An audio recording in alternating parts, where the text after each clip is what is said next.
राजवाड़ा चौक पर पहुंच गए हैं। बस से हमने सफ़र किया है और जैसे कि आप देख सकते हैं कि चुनावी माहौल बना हुआ है, चुनावी मौसम बना हुआ है। देश का सबसे बड़ा त्यौहार जहां जनता जो है अहम रोल प्ले करती है, क्योंकि जनता के ऊपर ही निर्भर है कि किसकी सरकार बननी चाहिए। तो आइए हम आपको ले चलते हैं चुनाव के सफ़र में। जैसे कि आप देख सकते हैं कि हम अहिल्या देवी की नगरी में हैं, माता जी के इधर। तो राजवाड़ा में यहाँ पे जो एक बूथ सा बना हुआ है लोगों को जागरूक करने के लिए कि वोट करना चाहिए। यहाँ पे साथ ही साथ लिखा भी है कि जो गर्भवती महिला है वो सीधे आके वोट कर सकती है, उन्हें लाइन में खड़े होने की ज़रूरत नहीं है। जैसे कि आप देख सकते हैं यहाँ पे वोटिंग के लिए जो है जागरूकता फैलाई जा रही है, चलो वोट करो।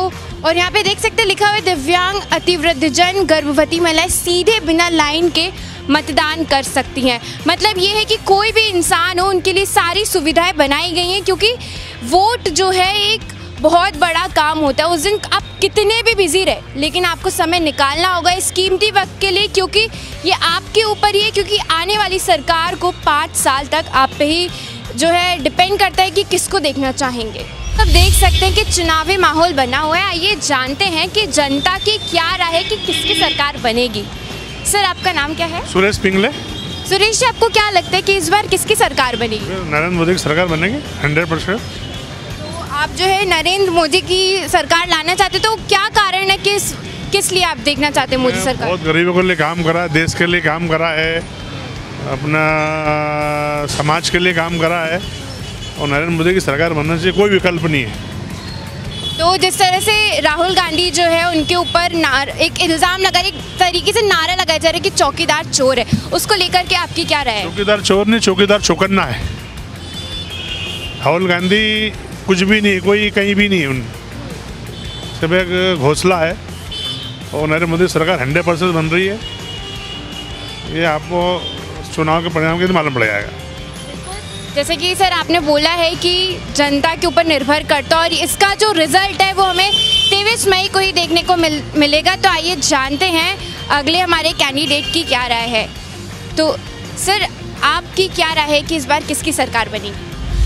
मोदी सरकार बनना चाहिए। एक्सक्यूज मी, मेरा एक क्वेश्चन। हाँ, मोदी सरकार, तो मोदी सरकार से क्यों, मतलब आप उनके समर्थन में क्यों हैं? क्योंकि जो कार्य हो रहे हैं अभी वो सब अच्छी तरह हो रहे हैं। कुछ चीज़ें आदमी समझ नहीं पा रहा है, बाकी वो कर रहा है जो बढ़िया कर रहा है, व्यवस्थित चल रहा है कार्य। राहुल जो है उसकी जगह वो भी सही है, बाकी कुछ चीज़ें राहुल ने कुछ ऐसे ले आया है उसमें घोषणा पत्र में, वो नहीं के बराबर है। जिस तरह से कि आपने कहा कि राहुल गांधी ने जो घोषणा पत्र में कुछ चीज़ें लाई हैं वो ना के बराबर लग रही है। तो आइए जानते हैं कि इन सर की क्या राय है। सर, किसकी सरकार बनी? जहाँ तक मोदी सरकार आएगी, क्योंकि मोदी सरकार ने जो 5 सालों में काम किया है बहुत ही अच्छा काम किया है।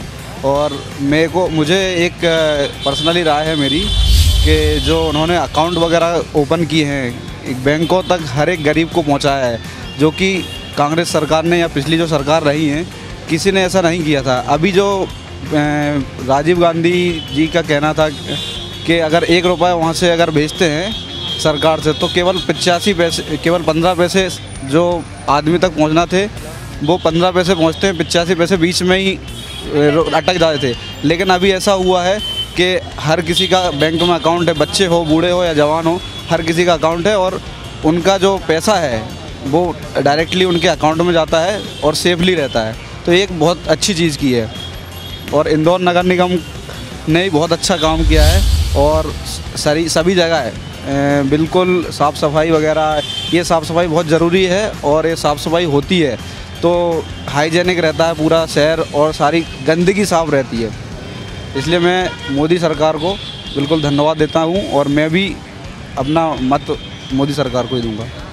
जैसे कि आपने अभी इंदौर की बात की कि इंदौर में बहुत काम है, एकदम साफ़ सुथरा, मोदी सरकार को देखना चाहते हैं। तो इस पर ये मैं जानना चाहती हूँ कि अभी जो है शंकर लालवानी जी को जो है सुमित्रा ताई को टिकट नहीं मिला था और फिर कैलाश विजयवर्गीय जी ने लड़ने से मना कर दिया। तो इस जो नए चेहरे को खड़ा किया गया इस चुनावी मैदान में, तो आपको क्या लगता है कि शंकर लालवानी पे जो भरोसा जताया जा रहा है, क्या वो भारी मतों से जीत पाएंगे? जो कांग्रेस नेता हैं हमारे पंकज संघवी जी, क्योंकि वो बहुत ही पुराने चेहरे और लोग उन्हें जानते हैं, तो आपको क्या लगता है इस विषय पर? बिल्कुल, हालांकि सक्रिय रहे हुए हैं पंकज संघवी जी, सक्रिय रहे हैं, लेकिन ऐसा नहीं है कि ये भी नए हैं। जो लालवानी जी नए नहीं हैं, आईडीए के अध्यक्ष भी रह चुके हैं और उनको खासा एक्सपीरियंस है।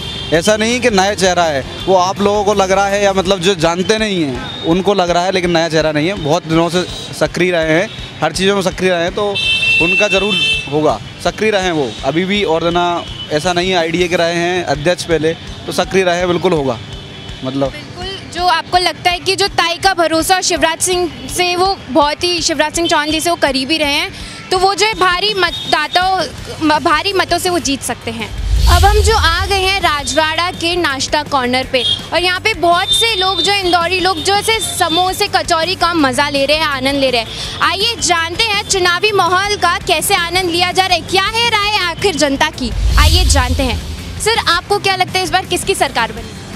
इस बार जहाँ तक है कि जो देश का विकास करेगा उसी की सरकार बनेगी, और जहाँ तक हम देख रहे हैं अभी राष्ट्रवाद और देश सबसे महत्वपूर्ण हैं, और इसमें हमारे मोदी जी की जो कैरेक्टरिस्टिक है, जो विशेषताएं हैं, वो पूरे एक राष्ट्रीय नेता के रूप में हैं। तो जाहिर है कि मोदी जी को ही आगे आना चाहिए और वही आगे आएंगे। सर, मैं ये जानना चाहती हूँ कि जिस तरीके से प्रज्ञा साध्वी जी को दिग्विजय सिंह जी के सामने खड़ा किया गया है, तो आपको क्या लगता है इस बार दिग्विजय सिंह जीतेंगे कि या साध्वी प्रज्ञा जी? प्रज्ञा साध्वी जीतेगी, क्योंकि जो उस पर एक तो हिंदुत्व का जो लगाया गया था, हिंदू आतंकवाद का, तो उसका विरोध होएगा, पब्लिक उसका साथ देगी और प्रज्ञा साध्वी जीतेगी। सर, आपकी क्या राय है इस बार किसकी सरकार बननी चाहिए? डेफिनेटली मोदी जी की सरकार बनेगी। तो मोदी जी ने जो पिछले 5 साल में काम किए हैं, आप उससे पहले का इतिहास उठा कर देख लें, कभी इतने 10 साल में काम नहीं हुआ इतने मोदी जी ने किए हैं। जनधन योजना देख लें, भारत क्लीन देख लें, हर जगह मोदी जी ने जो काम किए हैं, अफोर्डेबल हाउसिंग देख लें, तो डेफिनेटली मोदी जी की सरकार बनेगी। सर, आपकी क्या राय है कि मोदी सरकार के जो 5 साल का कार्यकाल रहा है, उन्होंने बहुत ही अहम फैसले लिए, जैसे नोटबंदी, जीएसटी, तो आपकी इस पर क्या राय है? जैसे नोटबंदी का जो है असर है जम्मू कश्मीर में देखा गया, वहाँ आतंक जो था ख़त्म हुआ था, कुछ समय के लिए वहाँ के लोग जो थे चैन से रह पाए थे, तो इस पर आपकी क्या राय है? मोदी सरकार ने नोटबंदी की है तो एक ठोस निर्णय था, दूसरे कोई भी प्रधानमंत्री निर्णय ले सकते। जीएसटी का निर्णय लिया, कश्मीर का निर्णय लिया, कश्मीर के लोग सुखी होने लग गए हैं, एयर स्ट्राइक की, जिससे पूरा भारत की जनता खुश है। तो मोदी सरकार इस बार जो है, आप पूरे पक्के श्योर है कि इस बार नोटबंदी और ये एयर स्ट्राइक वगैरह का असर देखने को मिलेगा चुनाव में? 100% दिखेगा। तो सर, आपको क्या लगता है जिस तरीके से पंकज संघवी जी को और शंकर लालवानी जी को आमने सामने लाया गया है, तो इस पर आपकी क्या राय है कि जो इंदौर में सियासत चल रही है, क्या नतीजा निकलेगा इसका? देखिए, पंकज संघवी जी पिछले 5 चुनाव हार चुके हैं और लालवानी जी को पहली बार टिकट मिला है। लालवानी जी के साथ मोदी जी का चेहरा भी है, और इस चीज़ के लिए उनको बेनिफिट भी मिलेगा। गुजरात समाज, अपना सिंधी समाज, बाकी समाज, पार्षद, विधायक सब उनके साथ में हैं, और डेफिनेटली उनको फ़ायदा होगा उस चीज़ का। सर, आपकी क्या उम्मीदें हैं आने वाली सरकार से? उम्मीदें तो बहुत हैं। इंदौर स्वच्छता में नंबर 3 आया है, आगे भी इसी तरह और आगे बढ़ता रहे। इंदौर में जो रुके हुए काम है वो आगे बढ़ें, और इस तरीके से इंदौर नंबर 1 बने। विकास कार्य हुए हैं, जैसे आईडीए अध्यक्ष रहे शंकर लालवानी जी, तो कई पुल बने हैं, कई रोड चौड़ी हुई है, और इसके अलावा हर क्षेत्र में देखें तो जो डेवलपमेंट होना चाहिए वो 5 साल में बहुत ज़्यादा हुआ है, ठीक है। और उसके पहले भी हालांकि मैडम तो कहीं 30 साल से रही हैं, तो इंदौर का विकास तो नेशनल लेवल पे, इंटरनेशनल लेवल पे हो ही रहा है। लेकिन अब क्या है कि एक जो एग्जीक्यूटिव बॉडी चाहिए थी वो तो है, इसी लालवानी जी पीछे जो है महाजन मैडम है, तो उनका पूरा सपोर्ट है। अब आज वो लोकसभा अध्यक्ष है और आगे बढ़ेंगे, उधर मोदी जी हैं, तो इंदौर अब इंटरनेशनल लेवल पे छा गया है, जो पहले नहीं था, लेकिन अभी ज़्यादा हो गया है। तो जाहिर है कि जब 5 साल में जो हमारी मोदी सरकार ने किया है, उसके कारण इंदौर को जो ऊंचाइयाँ मिली हैं जो पहले नहीं मिल पाई थी, तो इसका जाहिर है कि जो लोकल लेवल पे जो मुद्दे थे अब वो राष्ट्रीय मुद्दे हो गए और अंतर्राष्ट्रीय मुद्दे हो गए। पिछले साल देखो तो 3 आवर इंटरनेशनल कॉन्फ्रेंस हुई थी, यूनाइटेड नेशन पूरा यहाँ आके खड़ा हो गया था एक स्वच्छता के नाम पर आज इंदौर इतना चमक गया है। तो ये बहुत बड़ी उपलब्धि है, और ये उपलब्धियाँ आगे और बढ़ती रहेंगी, तो जाहिर है कि लालवानी जी को जीतना चाहिए और जनता को पूरा सपोर्ट करना चाहिए। सहयोग करेंगे, डेफिनेटली सहयोग करेंगे वो।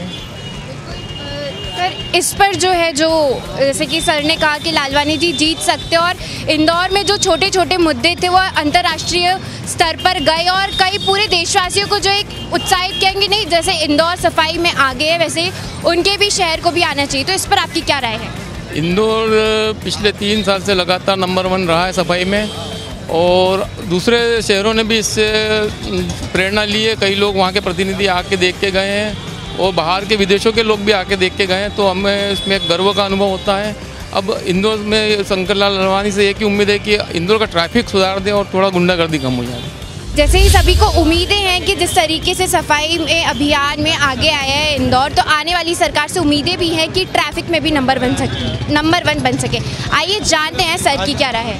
सर, आपकी क्या राय है, इस बार किसकी सरकार बनेगी? सरकार तो निश्चित मोदी की बनना चाहिए, क्योंकि सरकार ने जो फैसले लिए हैं वो बड़े सोचने वाले फैसले हैं। सर्जिकल स्ट्राइक, नोटबंदी, आम आदमी को कोई दिक्कत नहीं है उससे। आम आदमी हमेशा खुश है और खुश रहेगा। जिनको तकलीफ है वो बड़े आदमी हैं, जो चोर हैं, जो अपने देश का पैसा लेके बाहर भाग गए हैं, उसके लिए भी सरकार कदम उठा रही है। और मैं चाहता हूं कि यहाँ पे वापस से मोदी सरकार आए और हमारे इंदौर को फिर से नंबर 1 बनाए। और स्वच्छता में तो नंबर 1 है ही, और हम वोटिंग में भी नंबर 1 रहेंगे, ये हमारा संकल्प है। और सबसे मेरी विनम्र निवेदन है कि सब लोग बढ़ चढ़ के मतदान करें और भाजपा को विजय बनाएं। इस विषय पर सर आप क्या कहना चाहेंगे कि किसकी सरकार बनेगी? क्यों ना, नहीं, मेरी तो कांग्रेस की राय है। फिर भी आप कांग्रेस के पक्ष में है तो क्यों है? ऐसी क्या बात है जो आप राहुल गांधी को देखना चाहेंगे? जीएसटी लगाने से क्या हुआ? नुकसान ही हुआ है ना। नोटबंदी से क्या हुआ? नुकसान ही हुआ। पैसे वाले को कोई नुकसान नहीं हुआ, आम जनता का नुकसान हुआ इसमें। जो भी हुआ, पैसे वाले का पैसा सेव हो गया, गरीब आदमी और गरीब हो गया है। बस यही कहना चाहता हूँ, इससे ज़्यादा कुछ नहीं कहना चाहता हूँ। तो मतलब ये जो 2 अहम फैसले हैं जनता के लिए काफ़ी नुकसानदायक रहे, आपका ऐसा मानना है? हाँ, मानना है क्या? वही देख रहे हो, आप खुद भी देख रहे हो, जनता भी देख रही है ये चीज़। तो जो कांग्रेस को तो कभी नहीं आना चाहिए। कांग्रेस को एक बार विश्वास किया, 2 लाख रुपए कर्जा का उन्होंने बोला, कोई कर्जा माफ नहीं हुआ। कमलनाथ सिंह ने बहुत बड़ा धोखा किया और सिंधिया के नाम वोट मांगे गए। पहले बोला गया अब माफ़ करो महाराज, हमारा नेता ये, फिर उसके बाद कहाँ गए? शिवराज क्यों नहीं बनाया महाराज को? कमलनाथ बहुत बेकार सरकार है, कांग्रेस को जाना चाहिए, कांग्रेस का सुपड़ा साफ होना चाहिए। कांग्रेस ने धोखा दिया। आपकी सर क्या राय है? आप अभी बोल रहे थे कांग्रेस को लेके, आप उनकी सपोर्ट? दोनों को हटा के निर्दलीय आना चाहिए पार्टी की जनता। फिर भेदभाव नहीं होगा इसमें, किसी को नए को मौका दो। फिर तो आपका कहना है किसी और नए चेहरे को सामने लाना चाहिए सरकार बनाने के लिए? भेदभाव नहीं होगा ना इसमें मैडम। और ऐसा तो बीजेपी सरकार से कुछ फायदा मिला ही नहीं है ना। बेचारे गरीब ठेले वाले, कमाने खाने वाले, उनको नहीं मिलती रोजी। मजदूरों को रोजी नहीं है। जो अमली करते जो भी उठा पटक करते हैं, मशीनें निकल गई है, कहाँ से पेट भरेगा गरीब? या तो चोरी करेगा, चमारी करेगा, किसी का मर्डर करेगा। अपहरण कितना हो रहा देश में। कल रात की बात है, मुंबई में मौजूद था मैं, मेरी रिक्शा लेके गया था, घर में घुस के लेडी को चाकू मार दिया। ये चीज़ें खत्म हो रही है शहर में? नहीं हो रही है। ये तो कांग्रेस में आने के बाद हुआ है ना, कांग्रेस में आने के बाद हुआ है ना। भाजपा सरकार 15 साल तक रही, शिवराज सिंह ने बहुत अच्छा शासन चलाया। शिवराज सिंह जैसे नेता नहीं हो सकता, शिवराज सिंह को वापस से आना चाहिए। और हमने बहुत बड़ी गलती की, कमलनाथ को लेके आए, वापस से शिवराज सिंह होना चाहिए। मोदी मोदी मोदी, बस भाजपा ही विकास करेगी, इसके अलावा कोई विकास नहीं करेगा। ऐसे लेके मैं बताऊँ आपको सारी स्टोरी। जब मोदी गुजरात में मुख्यमंत्री था, अच्छा काम करा देश के लिए, सुनो आप। फिर इधर ये मुख्यमंत्री बना तो अच्छा कर रहा, काला धन कहीं जमा हो चुका। अब ये बोले जीएसटी लगे, जीएसटी सरकार के टाइम पे थी और ये सारा सुलक्षण गुप्ता और ये मिली जुली सरकार ने घोटाला किया।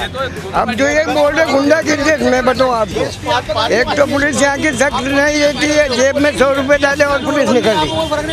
ये बोले कि मैं बता रहा हूँ आपको। जैसे कि आपने देखा कि जनता की राय अलग अलग है, कोई कांग्रेस सरकार को देखना चाहता है तो कोई मोदी सरकार को। अब देखना ये है क्योंकि 19 तारीख को इंदौर में जो है वोटिंग होने वाली है, तो अब देखते हैं 19 तारीख को जनता क्या तय करेगी और इसका रिजल्ट 23 मई को आएगा। इसी तरह बनी रही हमारे साथ इस चुनावी सफर में।